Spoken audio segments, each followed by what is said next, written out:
የካህን፣ የፓትርያርክ፣ የጳጳስ፣ የሊቀ ጳጳስ፣ የካህን፣ የዲያቆን ስራው የክርስቶስን መንጋ በወንጌል ማጥመድ ትተው ገንዘብ ማሳደድ ሲጀምሩ በዚህ ጊዜ ባዷቸውን ይመለሳሉ።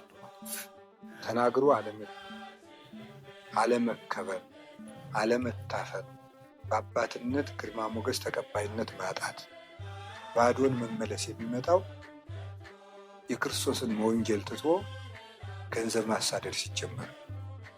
ዋናው የክህነትና የመንፈሳዊ ጉባኤ ዓላማ በጎችን ማጥመድ። ምን አለ? ዝቁሂ ነቅ ወይኑሂ ታጉር፣ ረዋቱም ይሰነጠቃል ወይም ይፈሳል እንዳለው ገንዘቡም አይገኝ ወይም የሚያጠፋ ገንዘብ ነው፣ ጽድቁም አይገኝ። ስለዚህ ሁሉንም ማጣት ይመጣል። ጌታ ያላቸውን ትተው አሳ ጎተቱ፣ አሳውን ማጡ።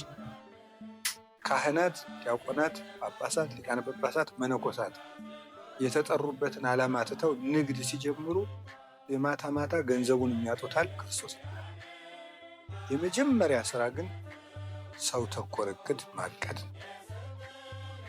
እና ዛሬም በቅድስት ቤተክርስቲያናችን ለውጥ እንዲመጣ ቤተክርስቲያናችን ካለባት ጽኑ መከራ በክርስቶስ መስቀል ተጠብቃ በእግሯ እንድትቆም ካስፈለገ ከንግድ ይልቅ ሰውን ማስቀደም የወንጌል ዓላማ ነው።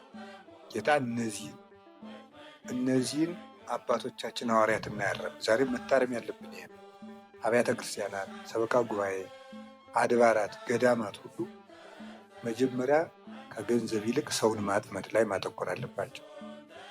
ሰውን ለማዳን ማቀድ በቅዱስ ሲኖዶስ ደረጃ በየትኛውም መሆን የመጀመሪያው ዓመታዊ እቅድ ሰዎችን ማዳን፣ ከበረቱ ውጭ ያሉትን መመለስ፣ የተሰበሩትን መጠገን፣ የባዘኑትን መመለስ፣ የተራቡትን መመገብ፣ የተጠሙትን ማጠጣት፣ የታመሙትን መፈወስ።